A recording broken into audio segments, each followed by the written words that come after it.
نور النور نور على نور وداعيا إلى الله بإذنه وسراجا منيرا وعلى آله وصحبه وبارك وسلم أبدا أبدا. أما بعد فأعوذ بالله من الشيطان الرجيم. بسم الله الرحمن الرحيم.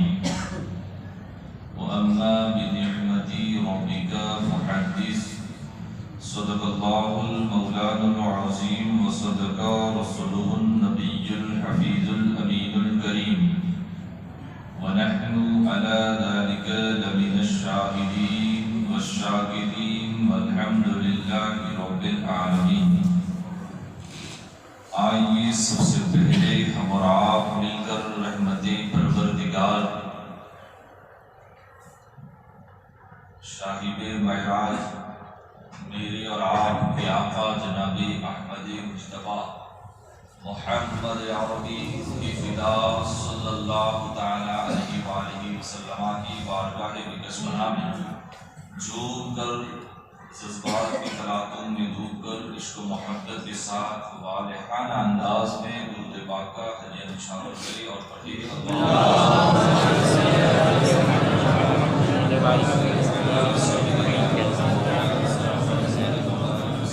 ایک مرتبہ اور بابا سے بلند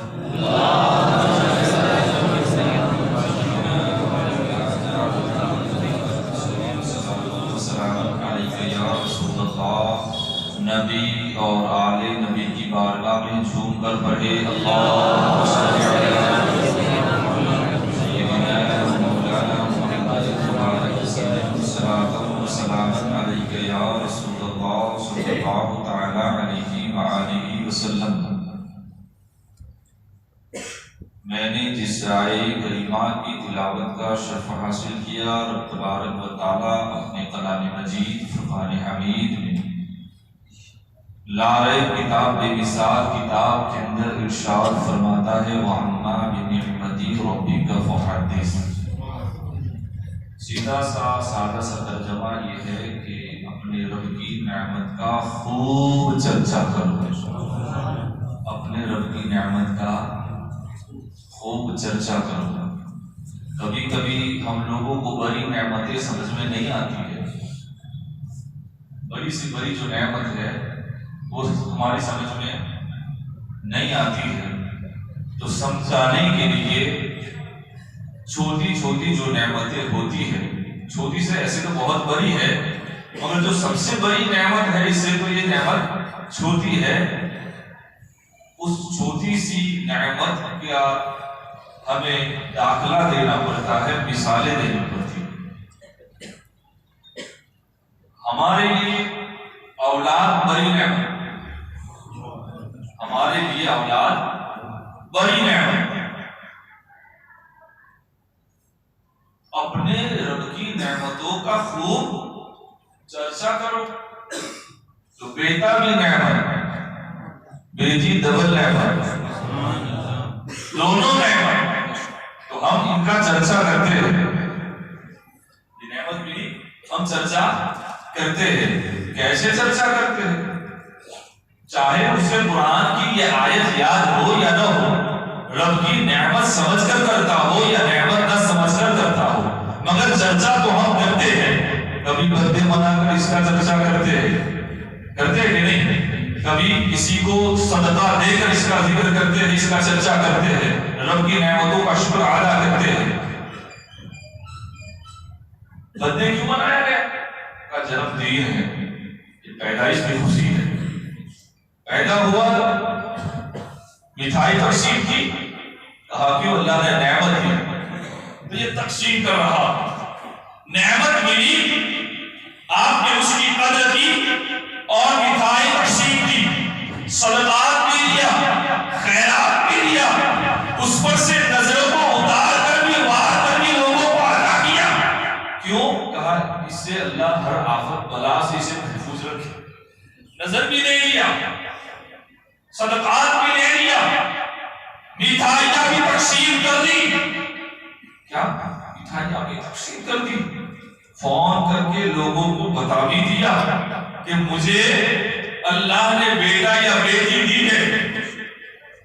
اتنا کم تھا تو ہم نے اسٹیٹس پر بھی لگا لیا کہ اللہ نے ہمیں دیا ہے. جو نہیں دیکھنا چاہتا تھا اس نے بھی دیکھ لیا, جسے پتا نہیں تھا اسے بھی پتا ہو گیا کہ اللہ نے فلاں کے گھر فلاں نعمت عطا کی.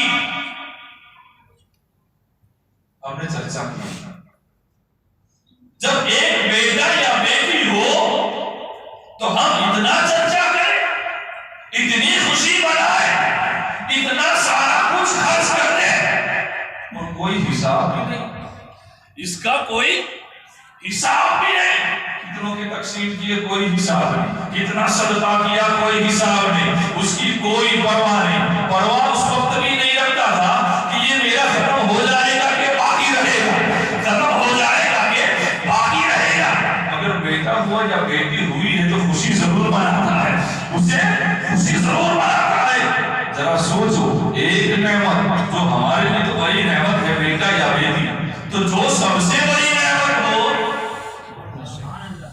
جس نعمت کے صدقے سے اللہ نے ہمیں بیٹا یا بیٹی دی, جس کے صدقے سے اللہ تبارک و تعالیٰ نے ساری نعمتوں کو وجود میں لایا, جب وہ نعمت ہمیں ملے, وہ نعمت ہم میں آ جائے, تو ہمیں کتنی خوشی منانی چاہیے, کتنا خرچہ کرنا چاہیے.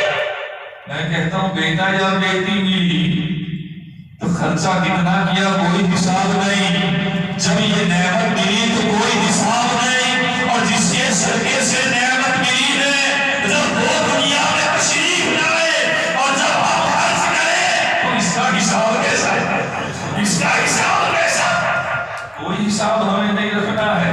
کیوں؟ اس لیے کہ جو خرچ کرتے ہیں یہ بھی نبی کے صدقے میں ملا ہے, یہ دنیا بھی نبی کے صدقے میں ملا ہے, انہی کی وجہ سے ملا ہے. تو رب فرماتا ہے وَأَمَّا بِنِعْمَتِ رَبِّكَ فَحَدِّثْ. شاعر فرماتے ہیں, حضرت شاہ امام محمد رضا فرماتے ہیں, پہلے سجدے پہ روزے اجر سے درود, بولے پہلے سجدے پہ روزے اجر سے درود, یادگاری امت پہ لاکھوں سلام, یادگاری امت پہ لاکھوں سلام. سمجھے اس مشرے کو آپ؟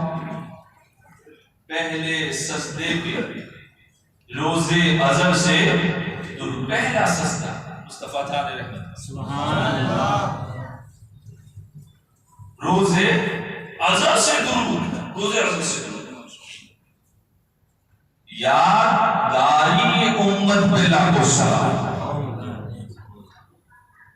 سجدے میں گئے, رب کو جھکے, مگر سجدے پہ سبحان ربی الاعلیٰ نہیں, سجدے میں رب کی تسبیح و تحلیل نہیں. ہم سجدہ کریں رب کی بارگاہ میں, حکم یہ ہے کہ سبحان ربی الاعلیٰ کرے, سبحان ربی الاعلیٰ کرے, رب کی تسبیح و تحلیل کرے. مگر جب میرے مصطفیٰ جان رحمت نے جب پہلا سجدہ کیا تو میرے مصطفیٰ جان رحمت نے سجدہ رب کو کیا اور یاد امت کو فرمایا, یاد امت کو فرمایا. کیا فرمایا؟ ربی امتی, میرے رب میری امت. فرماتے یادگاری امت پہ لاکھوں سلام. مصطفیٰ جان رحمت نے ہمیں یاد کیا. کب یاد کیا؟ ایسے وقت میں یاد کیا جب ایسے حالت میں, ایسے ٹائم پر کچھ کسی کو یاد نہیں ہوتا, اس وقت مصطفیٰ جان رحمت نے ہمیں یاد کیا. پیدا ہوئے تو پہلا سجدہ کسی نے کیا ہے, کیا ہو تو بتا دیں, دیکھا ہے آپ نے پیدا ہوتے ہی کسی نے سجدہ کیا ہو؟ یہ میرے مصطفیٰ کی شان ہے, میرے مصطفیٰ کا مقام ہے. سجدہ کر کے یاد کسو کیا؟ امتی کو. توجہ کرتا کہ مصطفیٰ جان رحمت ہمیں کبھی نہیں بھولے, کبھی نہیں بھولے. ذرا سوچے تو صحیح, سجدہ کرے دنیا میں آئے تب بھی نہ بھولے، اور ایمان یہی ہے میدان محشر میں بھی نہ بھولیں گے، میدان محشر میں بھی نہ بھولیں گے۔ کہاں کہاں مصطفیٰ نے ہمیں یاد کیا ہے، کہاں کہاں مصطفیٰ نے ہمیں یاد کیا ہے۔ فرماتے ہم غریبوں کے آقا پہ بے حد درود، ہم فقیروں کے سرور پہ لاکھوں سلام، ہم فقیروں کے سرور پہ لاکھوں سلام۔ جس سہانی گھڑی چمکا طیبہ کا چاند، اس دل افروز ساعت پہ لاکھوں سلام۔ رب حب لی امتی کہتے ہوئے پیدا ہوئے، رب حب لی امتی کہتے ہوئے پیدا ہوئے، حق نے فرمایا کہ بخشا الصلاۃ والسلام۔ حضور پیدا ہوئے تو ہمیں یاد کیا، ہمیں یاد کیا، پیدا ہو کے سجدہ۔ اسی لیے تو مصطفیٰ کی شان ہم کیا سمجھیں گے، ہم کیا جانیں گے کہ مصطفیٰ کا مقام اتنا بلند و بالا ہے۔ اب ذرا دیکھیے گا، آج ایک چاند ہے، پہلی چاند رات ہے، اب ویڈیو شروع ہو گئی، یہ شرک ہے، یہ بدعت ہے، یہ ناجائز ہے، یہ گناہ ہے، یہ وہ ہے، یہ فلاں ہے۔ اس سے بہتر تھا کہ کسی غریب کی شادی کر دیتا، تجھے 12 ربیع الاول شروع ہوتے ہی تجھے یہ باتیں یاد آنے لگتی ہیں، پورا سال یاد نہیں آتی، پورے سال تجھے غریبوں کا خیال نہیں آتا۔ شادی کی موسم جب شروع ہوتی ہے تب تجھے غریبوں کی بیٹیاں یاد نہیں آتی، اب تجھے یاد آنے لگتی، ساری باتیں یاد آنے لگتی ہیں۔ میں بتاؤں گا آگے آپ کو، میں تو چاہتا ہوں کہ بتا ہی نہیں، بہت سارے لوگوں نے پڑھ لیا ہوگا، میں نے جو رکھا ہوگا کہ کچھ ایسی باتیں ہیں جس کا جواب کسی کے پاس نہیں، وہ سماعت کر رہا کہ وہ کون سی بات ہے۔ ہر سال جشن سعودیہ مناتا ہے، ابھی ابھی گیا نا جشن مناتے سعودی عرب میں، دیش کی آزادی کی خوشی میں یا کسی طرح سے وہ مناتا ہے۔ تو مجھے بتا دیجیے، وہ ہر بات پر جب ہم اہل سنت والجماعت یہ میلاد شروع کرتے ہیں تو پھر یہ کہتے کہاں حدیث میں ہے، کہاں قرآن میں ہے، اب ثبوت دکھا دو، تو ہم کہیں گے اے سلفیو ہمیں بھی بتا دو کہ یہ کہاں لکھا ہے، یہ کہاں لکھا ہے، اس کا ثبوت بھی ہمیں بتاؤ کہ ہر سال اس طرح سے تم جو جشن مناتے ہو یہ بھی ثبوت بتا دو ہمیں۔ مگر ان کے پاس اس کا جواب نہیں۔ ہر سال غسل کعبہ ہوتا ہے، اچھی بات ہے، ہمیں کوئی اعتراض نہیں، ہونا چاہیے۔ ہر سال غسل کعبہ ہوتا ہے، جس کا قرآن و حدیث میں کوئی ثبوت نہیں، کوئی ثبوت نہیں، اس کے باوجود وہ لوگ کرتے ہیں۔ اور آگے، ہر سال غلاف کعبہ تبدیل کیا جاتا ہے، ہر سال غلاف کعبہ تبدیل کیا جاتا ہے، بدلا جاتا ہے، اس کا بھی قرآن و حدیث میں کوئی ثبوت نہیں، کوئی ثبوت نہیں اس کا۔ پھر آگے چلے، مکہ مکرمہ اور مدینہ منورہ میں، توجہ چاہتا ہوں، مکہ اور مدینہ میں تہجد کی اذان ہوتی ہے کہ نہیں؟ ہوتی ہے تہجد کی اذان۔ ہم یہاں تہجد کی اذان دیتے نہیں، ہم صرف فجر کی اذان، وہاں تہجد کی اذان ہوتی ہے، قرآن اور حدیث میں بھی اس کا کوئی ثبوت نہیں۔ کیوں دیتے ہو اذان؟ بتائے ذرا۔ پھر آگے چلے، مدارس میں، مدرسوں میں، چاہے ہمارے ہو، چاہے دیوبندیوں کے ہو، چاہے اہل حدیث کے ہو، کسی کے بھی ہو، مدارس میں ختم بخاری شریف ہوتا ہے، مدرسوں میں ختم بخاری شریف ہوتا ہے، جس کا قرآن اور حدیث میں کئی ثبوت نہیں، قرآن اور حدیث میں کئی ثبوت نہیں۔ پھر آگے چلے، ہر سال سیرت النبی کے اجتماعات منعقد ہوتے ہیں، اہل حدیث بھی کرتے ہیں، دیوبند بھی کرتے ہیں، اس کا بھی قرآن اور حدیث میں ہر سال اس طرح کئی ثبوت نہیں. ہر سال تبلیغی اجتماع ہوتے کہ نہیں؟ ہر سال مقررہ وقت پر مقرر تاریخ پر ہوتے ہیں، ہر سال ہوتے ہیں. جگہ بھی مقرر ہوتی ہے، تاریخ بھی مقرر ہوتی ہے، اور یہاں تک کہ دعا کا ٹائم بھی مقرر ہوتا ہے. دعا کا ٹائم بھی مقرر ہوتا ہے. وہ دعا کو بڑی اہمیت دیتے ہیں. حالانکہ دعا اچھی بات ہے، مگر یہ مومنوں کے لیے ہے، یہ مومنوں کے لیے ہے. تو ہر سال تبلیغی اجتماعات ہوتے ہیں، چلے جاتے، چلہ کشی کرتے ہیں، جس کا قرآن اور حدیث میں کوئی ثبوت نہیں. صحابہ کرام علیہم الرضوان کی وصال اور ان کے ایام منائے جاتے ہیں، اس کا بھی قرآن اور حدیث میں کہیں ثبوت نہیں، منانے کا کوئی ثبوت نہیں. جشن دیوبند و اہل حدیث منایا جاتا ہے، یہ بھی منایا جاتا ہے جشن دیوبند اور اہل حدیث، جس کا قرآن اور حدیث میں کئی ثبوت نہیں. ذکر میلاد مصطفیٰ منانے کا کسی صحابی، ائمہ یا محدث نے منع نہیں کیا. سمجھے؟ کسی صحابی، ائمہ اور محدث نے منع نہیں کیا، یعنی کہ یہ منع ہے، ایسا بھی کوئی ثبوت نہیں. ایسا بھی کوئی ثبوت نہیں کہ انہوں نے منع کیا ہو صحابہ کرام نے، ائمہ مجتہدین نے. لیکن جیسے ہی میلاد کا مہینہ شروع ہوا پھر فتوے کی بوچھار لگا دیتے ہیں. اس وقت یہ ساری باتیں لوگ بھول جاتے ہیں کہ اس کا تو کوئی ثبوت ہے نہیں، اور ہم اس کا ثبوت تلاش کر رہے ہیں. میلاد کا ثبوت کیا ہے یہ مانگ رہے ہیں.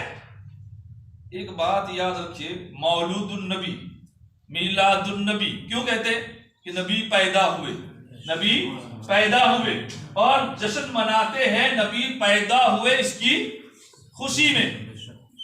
اور جو پیدا ہوتا ہے وہ رب نہیں ہوتا، جو پیدا ہوتا ہے وہ رب نہیں ہوتا، وہ خدا کا بندہ ہوتا ہے، خدا کا نبی ہوتا ہے، خدا کا رسول ہوتا ہے. تو ہم میلاد کر کے یہ بتا رہے ہیں کہ یہ پیدا ہونے والا جو ہوا ہے وہ خدا نہیں ہے، خدا کا حبیب ہے.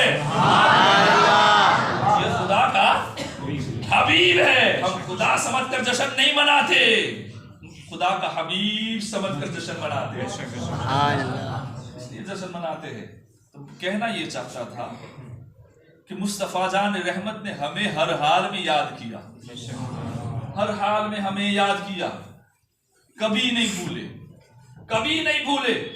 آپ کہے گے پیدا ہوئے تو حضور نے امت کو یاد کیا، تو پھر کون سا ایسا موقع ہے کہ جو حضور نے امتی کو یاد کیا ہو؟ دوستو میں اگر گنواؤں بڑی لمبی فہرست ہے اس کی بھی، کہ میرے مصطفیٰ جان رحمت صلی اللہ تعالی علیہ وآلہ وسلم جب معراج کو جانے لگے، براق پر سوار ہونے لگے، سوار ہوئے نہیں ابھی. مصطفیٰ غمگین ہے، مصطفیٰ غمگین.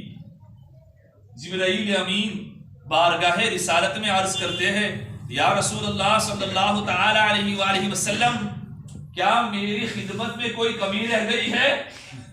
میری خدمت میں کوئی کمی رہ گئی ہے جس وجہ سے آپ براق پر سوار نہیں ہوتے؟ قربان جائیے رحمت والے نبی پر، قربان جائیے فکر امت پر. کہا جبریل امت یاد آ رہی ہے، گنہگار امت ہے، پل صراط سے ان کا گزرنا یہ مجھے یاد آ رہا ہے کہ میری امت گنہگار ہے، پل صراط سے کیسے گزرے گی یہ یاد آ رہا ہے. تو رب تبارک و تعالیٰ نے فرمایا، ارشاد فرمایا کہ میرے محبوب سے کہہ دو ہم آپ کو قیامت کے دن ناراض نہیں کریں گے، راضی کر دیں گے. یہ تو ہوا یہ. پھر آگے چلے تو سدرا سے آگے جانے والے تھے اس وقت بھی مصطفیٰ جان رحمت نے امت کو یاد کیا. رب کی بارگاہ میں پہنچے وہاں بھی مصطفیٰ جان رحمت نے امت کو یاد کیا. فکر امت دیکھے, امت کو یاد کیا. جب یہ آیت کریمہ نازل ہوئی کہ انسان اور پتھر آگ کا ایندھن بننے والے ہیں, اس وقت ابھی مصطفیٰ جان رحمت اتنے روئے کہ دامن تر ہو گیا. شہر مدینہ سے کچھ دور چلے گئے, غار میں زارو قطار رو رہے ہیں, آنسو بہا رہے ہیں. فکر امت میں اس وقت ابھی جو میرے آقا نے سجدہ کیا تھا, اس سجدے میں بھی مصطفیٰ جان رحمت امتی کو یاد کر رہے ہیں, امت کی بخشش کی دعائیں مانگ رہے ہیں, امت کی مغفرت کی دعائیں مانگ رہے ہیں. کہاں پر سجدہ کیا تھا؟ غار میں سجدہ کیا تھا, گفا میں سجدہ کیا تھا. کہاں سجدہ کیا؟ غفا میں. کوئی مصلی نہیں, کوئی گالیچہ نہیں, کوئی چٹائی نہیں, بغیر چٹائی مصطفیٰ جان رحمت نے سجدہ کیا. ہم بھی تو سجدہ کرتے ہیں, ہم بھی تو رب کی بارگاہ میں جھکتے ہیں, مگر ہمارے پاس اچھی قالینیں موجود, ہمارے پاس عیش و آرام کے سامان موجود, ہمارے پاس ٹھنڈک کے سامان موجود. پیشانی کے اندر کنکر نہ چبھ جائے اس کے لیے یہ سہولتیں ہمارے پاس موجود ہے. اگر نماز پڑھتے وقت ہماری پیشانی پر کچھ چبھ جائے, کچھ لگ جائے, جیسے ہی ہم سجدے سے سر اٹھاتے ہیں فوراً ہاتھ مار دیتے ہیں, فوراً ہاتھ لگا لیتے ہیں. دوست, اتنا بھی ہم درد, اتنی تکلیف برداشت کرنے کے لیے تیار نہیں. مصطفیٰ جان رحمت صلی اللہ تعالی علیہ وسلم وہاں پر 9 کلو پتھر کے اوپر مصطفیٰ جان رحمت نے سجدہ کیا ہے, 9 کلے پتھر پر سجدہ کیا ہے, اور سجدے میں رب حبلی امتی کی صدائیں لگا رہے ہیں, بخشش کی دعائیں مانگ رہے ہیں. اے اللہ میری امت کی مغفرت فرما دے, اے اللہ میری امت کی بخشش فرما دے. یہ مصطفیٰ جان رحمت دعا کر رہے ہیں. ذرا سوچے تو صحیح, ذرا خیال تو کرے کہ مصطفیٰ کو اپنی امت کا کس قدر خیال ہے, کس قدر امت کی فکر ہے کہ میری امت کوئی جہنمی نہ ہو جائے. مصطفیٰ جان رحمت جنتی بنا رہے ہیں. بات طویل ہو جائے گی, بات کو مکمل کر دوں کہ مصطفیٰ جان رحمت نے اس وقت جب سجدہ کیا تھا, سجدے سے سر کو اٹھا نہیں رہے تھے. صحابہ بے چین ہے, صحابہ بے قرار ہے کہ یہ کیا معاملہ ہے کہ حضور صلی اللہ علیہ وسلم نظر نہیں آتے ہیں. تلاش کرتے کرتے حضرت ابو ہریرہ پہلے پہنچے. جب پہنچ گئے, پوچھا گیا تو لوگ چرواہے نے کہا کہ ایک شخص رو رہا ہے, زارو قطار رو رہا ہے, اور یہ صدا لگا رہا ہے, رب حبل امتی کی صدا لگا رہا ہے, امت کی بخشش کی دعائیں مانگ رہا ہے. کہا تم جانتے ہو وہ کون ہے؟ کہا میں نہیں جانتا کہ وہ کون ہے, مگر جب وہ روتا ہے اس کی رونے کی آواز سے میرے جانوروں نے, میری بکریوں نے چرنا چھوڑ دیا ہے, چارہ بھی نہیں کھا رہی ہے, پانی بھی نہیں پی رہی ہے. تو دوستو ابو ہریرہ سمجھ گئے یہ کوئی اور نہیں ہے, یہ میرے مصطفیٰ جان رحمت ہی ہے, یہ میرے آقا ہی ہے جو اس قدر امت کو یاد کر کے رو رہے ہیں. دوستو ذرا سوچے, ابو ہریرہ پہنچے, ابو ہریرہ عرض کرتے یا رسول اللہ سجدے سے سر کو اٹھا لیجئے. آقا نے سجدے سے سر کو نہیں اٹھایا. دوسرے صحابہ کرام آئے, جب خبر پہنچی سلمان فارسی آئے, بلال, حضرت ابو بکر صدیق آئے, عمر فاروق اعظم آئے, حضرت عثمان ذو النورین آئے. سب کہتے ہیں یا رسول اللہ صلی اللہ علیہ وسلم اپنے سر کو سجدے سے اٹھا لیجئے. آقا سجدے سے سر کو اٹھاتے نہیں اٹھایا, صحابہ کے کہنے پر بھی نہیں اٹھایا. زارو قطار رو رہے ہیں. دوستو حضرت سلمان فارسی نے مشورہ دیا کہ جاؤ ایک کام کرو, اہل بیت کو بلاؤ, نبی کے گھر والوں کو بلاؤ, علی کو بلاؤ, فاطمہ کو بلاؤ, حسن حسین کو بلاؤ. وہ آئے گے تو مصطفیٰ ضرور مان جائے گے, مصطفیٰ ضرور مان جائے گے. دوستو مولا علی آئے, فاطمہ زہرا آئی, حسن حسین آئے. جب آئے حضرت فاطمہ عرض کرتی ہے ابا حضور اپنے سر کو سجدے سے اٹھا لیجئے, سجدے سے سر کو اٹھا لیجئے. تب بھی نہیں اٹھایا. پھر فاطمہ زہرا طیبہ طاہرہ رضی اللہ تعالیٰ عنہ فرماتی ہے کہ ابا حضور اگر آپ اب سجدے سے سر نہیں اٹھاتے تو یہ آپ کی بیٹی فاطمہ اب سجدے میں جانے کے لیے تیار ہے, اور جب یہ فاطمہ سجدہ کرے گی تو قیامت تک سر کو نہیں اٹھائے گی, قیامت تک سر کو نہیں اٹھائے گی. جب یہ کہنا تھا مصطفیٰ جان رحمت نے اپنی لخت ذکر حضرت فاطمہ الزہرا کی بات کو مان لیا، ان کی بات کو منظور کر لیا، اور میرے آقا صلی اللہ تعالی علیہ وسلم نے سر کو سجدے سے اٹھایا۔ کیوں؟ امت کی فکر، فکر امت، فکر امت ہے، اتنی فکر۔ اور آگے چلے، فکر امت کتنی ہے، اور امت کو مصطفیٰ کا ذکر کتنا پیارا لگتا ہے، کتنا پسند کرتے ہیں، ہمیں سوچنا ہے کہ امت مصطفیٰ کو کس طرح سے یاد کرتی ہے۔ اگر آپ کے دل میں حقیقت میں عشق مصطفیٰ ہے تو آپ کو کسی سے ڈرنے کی کوئی ضرورت نہیں، کسی سے ڈرنے کی کوئی ضرورت نہیں ہے۔ اگر آپ کے دل میں حقیقی عشق مصطفیٰ ہے تو کوئی طاقت عاشق کو ہلا نہیں سکتی، کوئی طاقت ایسی نہیں ہے دنیا کے اندر، کوئی ایسی میڈیسین نہیں ہے جو عاشق کو ہلا دے، کوئی ایسی دوائی نہیں ہے کہ عاشق کو ہلا کر سکے، کوئی ایسا پاور نہیں ہے دنیا کے اندر۔ ہاں، عشق رسول ہو تو سچا ہو، سچا ہو، کوئی طاقت آپ کو ہلا نہیں سکتی۔ اگر وہ عشق رسول آپ کو نصیب ہو گیا تو سمجھ لو آپ کسی سے نہیں ڈرے گے۔ کیوں کہ ہماری تو زندگی ہی عشق مصطفیٰ کے لیے، زندگی بسر ہو رہی ہے عشق مصطفیٰ میں، جیے گے تو عشق مصطفیٰ میں، مرے گے تو عشق مصطفیٰ میں۔ اب آقا دو عالم صلی اللہ تعالی علیہ وآلہ وسلم حضور کا آخری نجا کا وقت، اور کیا ہوا؟ حضرت فاطمہ حجرے میں موجود ہے، کمرے میں موجود، کسی نے دروازے پر دستک دی، کا دروازہ کھولے۔ حضرت فاطمہ الزہرا آواز دیتی ہے دروازے پر جا کر، کہا حضور بیمار ہے، علیل ہے اور آرام کر رہے ہیں۔ حضرت فاطمہ الزہرا نے یہ فرمایا۔ دوسری بار بھی ایسا ہوا، تیسری بار بھی ہوا، تو کیا ہوا؟ جب تیسری مرتبہ کہا تو حضرت فاطمہ الزہرا جب دروازے پر جب یہ آواز ہوئی کہ دروازہ کھولے، جیسے ہی حضرت فاطمہ اٹھی دروازے کے قریب جانے کے لیے، آقا دو عالم صلی اللہ تعالی علیہ وسلم نے اپنی لخت جگر سیدہ فاطمہ زہرا رضی اللہ تعالی عنہا کا ہاتھ پکڑ لیا اور ارشاد فرمایا، اے میری پیاری بیٹی فاطمہ، جاؤ دروازہ کھول دو، یہ آنے والے اور کوئی نہیں، ملک الموت ہے، یہ آنے والے کوئی اور نہیں، ملک الموت ہے۔ مگر بیٹی یہ تمہارے بابا جان کا گھر ہے، یہ تمہارے بابا جان کا گھر ہے، اس لیے قیامت تو آ سکتی ہے، بغیر اجازت مصطفیٰ کے گھر ملک الموت بھی نہیں آ سکتے، بغیر اجازت مصطفیٰ کے گھر ملک الموت بھی نہیں آ سکتے۔ دروازہ کھولا گیا، توجہ چاہتا ہوں، جب کھولا ملک الموت علیہ السلام اجازت حاصل کرتے ہوئے، درود و سلام کا نذرانہ پیش کرتے ہوئے بارگاہ محبوب میں حاضر ہوئے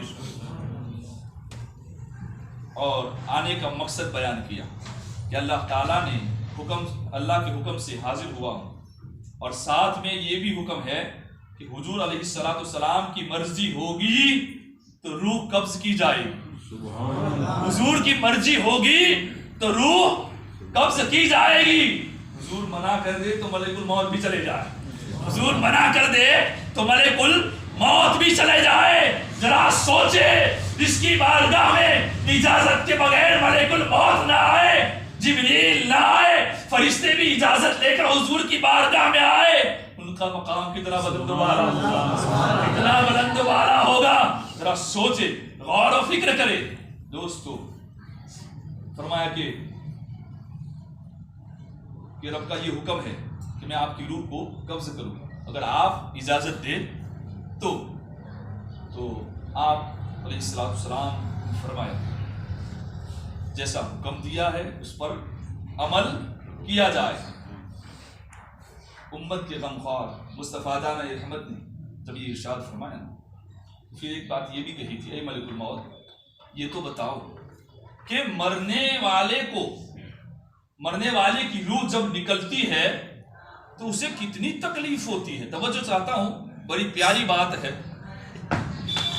اور مصطفیٰ کا امت سے پیار دیکھے ذرا، اور یہ پیار دیکھ کر ہم اپنے دلوں میں ذرا جھانک کر دیکھیے گا کہ ہم کو بھی مصطفیٰ جان رحمت سے کتنا پیار ہے. ذرا دیکھیے گا، کہیں دنوں سے، کہیں جمعہ سے اسی پر کچھ گفتگو ہو رہی ہے، اس کی مصطفیٰ پر ہی گفتگو ہو رہی ہے. سماعت کرے، فرماتے ہیں کہ کتنی تکلیف ہوتی ہے جب نزا کا وقت ہوتا ہے، روح کو نکالی جاتی ہے. ملک الموت کہتے ہیں، کہا کہ انہوں نے عرض کیا کہ یا رسول اللہ صلی اللہ علیہ وسلم، مرنے والے کو موت کے وقت اس قدر تکلیف ہوتی ہے کہ 70,000 تلواروں کا جھٹکا ایک طرف، اتنی زیادہ تکلیف ہوتی ہے. کتنی تلواریں؟ 70,000 تلواروں کا جو جھٹکا ہوتا ہے، جو اس کا پریشر ہوتا ہے، وہ ایک طرف، اور روح نکالنے کا جو وقت ہے، جو تکلیف ہے، وہ ایک طرف. اتنی تکلیف ہوتی ہے. ذرا سوچے آپ، ذرا خیال کریں، ذرا سا انگلی میں، ہاتھ میں، منہ پر خراش آ جائے تو کیا تکلیف ہوتی ہے. آپ کو انوبھو ہوا ہوگا. جب یہ سنا مصطفیٰ جان رحمت نے، وہ فرمایا کہ یا رسول اللہ صلی اللہ علیہ وسلم، جب یہ بات ہوئی نا تو آقا غمگین ہوئے. آقا غمگین ہو گئے، بے قرار ہو گئے، اور امت کے غم میں روتے ہوئے ارشاد فرمایا، اے ملک الموت، میں تم کو اس وقت تک اپنی روح کو قبض کرنے کی اجازت نہیں دوں گا جب تک تم اللہ کی بارگاہ سے اس بات کی ضمانت نہ دلوا دو کہ قیامت تک میری امت کو موت کے وقت جو تکلیف ہونے والی ہے، ان ساری تکلیفوں کو میری روح کے قبض کرنے کے وقت مجھ پر ڈال دیا جائے، اور میں ان ساری تکلیفوں کو برداشت کر لوں گا، مگر میری امت کو تکلیف ہو میں کسی حال میں گوارا نہیں کر سکتا.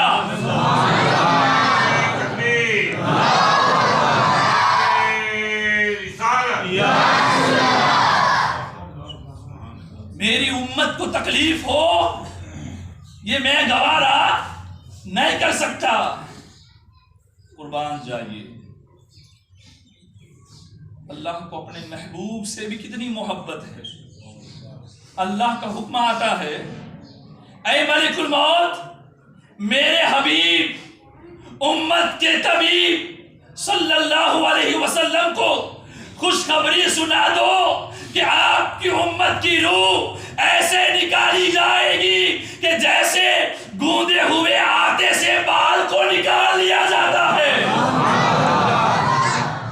گوندے ہوئے آٹے میں سے بال کو جس طرح سے نکالا جاتا ہے، اس طرح سے نکالا جائے گا. تکلیف نہیں ہوگی آپ کی امت کو. اور بال نکل جاتا ہے، آٹے کو خبر نہیں ہوتی ہے.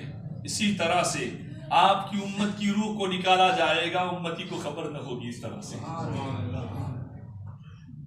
ذرا سوچیں، پیدا ہوئے تو خیال امت، پیدا ہوئے تو خیال امت، زندگی میں خیال امت، سدرا پہ خیال امت، معراج میں خیال امت، پوری زندگی خیال امت. جب جا رہے ہیں تب بھی خیال امت، چلے گئے قبر میں پہنچے اس وقت بھی خیال امت. سننے والوں نے سنا ہے جب مصطفیٰ جان رحمت کو قبر میں اتارا گیا، اور جب قبر میں اتارنے کے بعد جب قبر سے باہر نکلنے لگے، مصطفیٰ جان رحمت کے ہونٹ ہل رہے تھے، ہونٹ ہل رہے تھے. سننے والے نے سنا کہ سننا چاہا کہ حضور کیا کہتے ہیں. جب کان کو قریب کیا، حضور کے ہونٹوں کے قریب کان کو جب کیا تو یہ آواز آ رہی تھی، رب حبلی امتی، رب حبلی امتی. زندگی میں مصطفیٰ جان رحمت کو، رحمت امتی کا خیال کیا, دنیا سے گئے تب بھی امت کا خیال کیا, قبر میں پہنچے تب بھی امت کا خیال کیا. اور دوستو جانتے ہو قیامت کے دن مصطفیٰ جان رحمت آئے گے تب بھی امت کا خیال ہوگا, تب بھی امت کا خیال ہوگا. میزان پر جائیں گے تب بھی امت کا خیال ہوگا, پل صراط پر جائیں گے تب بھی امت کا خیال ہوگا, حوض کوثر پر جائیں گے تب بھی امت کا خیال ہوگا. ذرا سوچے کہاں کہاں خیال امت نہیں, کہاں کہاں خیال امت نہیں. اور ایک ہم امتی ہے, ایک ہم امتی ہے نکمے ناکارہ ہم ہیں, جو مصطفیٰ جان رحمت کی محبت کا حق ادا ہونا چاہیے اس طرح سے ہم نہیں کر رہے. یہ اور بات ہے کہ دنیا کی عیش و آرام, عیش و عشرت کی وجہ سے ہم اس میں پیچھے ہٹ رہے, اولاد, مال, جان, اس کی محبت سے ہم اس سے پیچھے ہٹ رہے. مگر نہیں, سب سے بڑی اگر کوئی دولت ہے, سب سے بڑی اگر کوئی نعمت ہے تو مصطفیٰ جان رحمت ہے. سب سے بڑی یہ نعمت ہے, اس نعمت سے بڑھ کر کوئی نعمت نہیں. آپ کہیں گے تو خدا کیا ہے, تو میں کہوں گا کہ خدا نے ہمیں یہ نعمت دی, مصطفیٰ جان رحمت ہمیں دی ہے, اور مصطفیٰ جان رحمت نے ہی بتایا کہ خدا ایک ہے. اسی نعمت کی وجہ سے ہم نے خدا کو پہچانا ہے, اسی نعمت کی وجہ سے. وقت ہو گیا ہے, انشاءاللہ تبارک و تعالی آئندہ جمعہ کو اس روشنی میں کریں گے. اللہ تبارک